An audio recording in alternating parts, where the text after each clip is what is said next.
meticulous planning, tables, figures, and hard facts.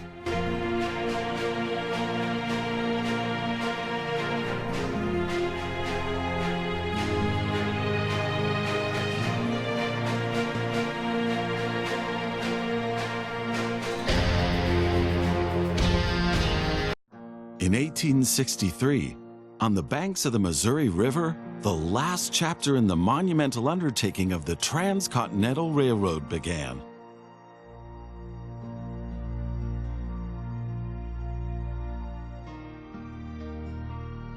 The workers of the Union Pacific Railroad began laying their tracks westward from Omaha through the wild heart of the North American continent.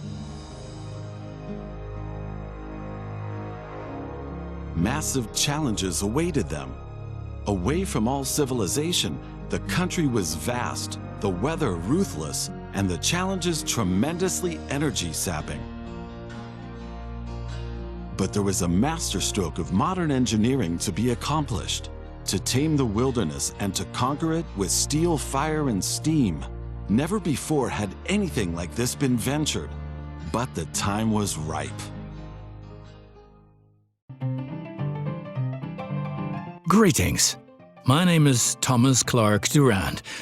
Exactly, the head of Union Pacific. We will go down in history as the ones who created the Transcontinental Railroad. And that, my friend, is your job as chief engineer. I can't supervise everything here on site right now, as I have to meet with some politicians in Washington. First, you should familiarize yourself with the basic controls. Move the camera in all directions.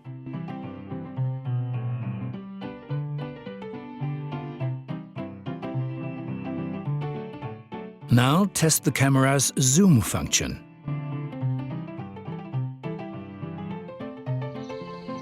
You can also rotate the camera. Give it a try.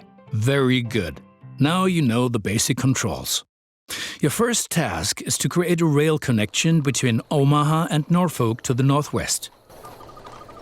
Both cities will need a station for this. You already have a station in Omaha, but you still need to build one in Norfolk. To do this, switch to building construction mode. Very good. Now the two stations need to be connected with tracks. To do this, switch to track construction mode. Now plan the tracks between the stations in Norfolk and Omaha. To do this, select the two station tracks one after the other. Then pay for your track planning. Now create your first train so that you can set up a rail line between your stations. Initially, your train only exists on paper. It's not much use to you without a locomotive. Additionally, each train needs a rail line that passes through all the stations it should stop at. Now join your two stations to the rail line by selecting them one after the other. That's enough for your first rail line. Now confirm it so it becomes active. Very good. Now you can see the journey your train will take. If there is something to transport, the train will automatically take it.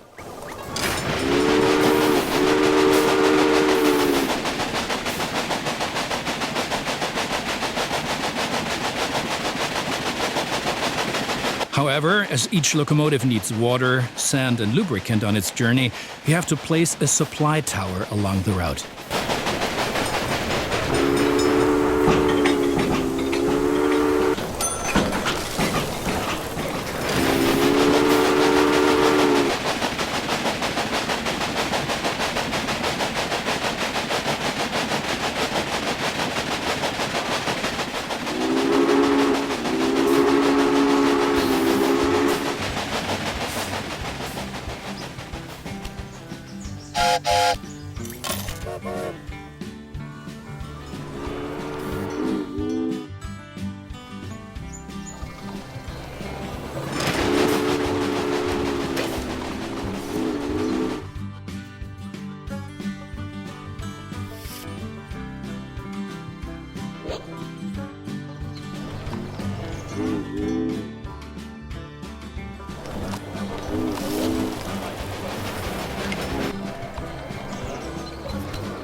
Very good.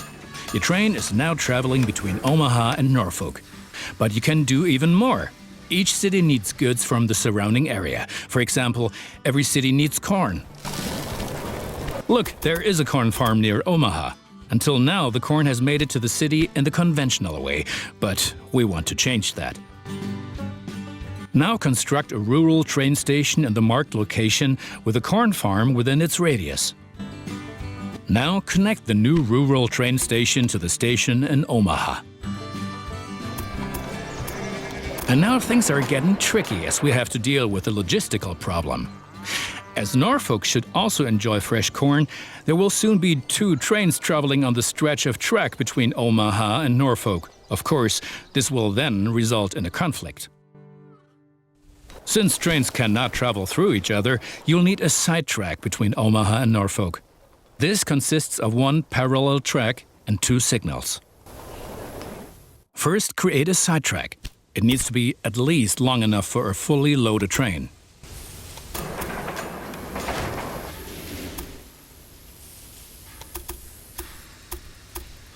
Excellent. However, your trains won't necessarily use the sidetrack, as they generally always take the shortest route. For this reason, you also have to specify the direction of travel on each parallel track. Now open Building Construction mode and set up a signal in the highlighted area pointing in the direction of the switch. Trains will then be able to stop here when the single track is in use.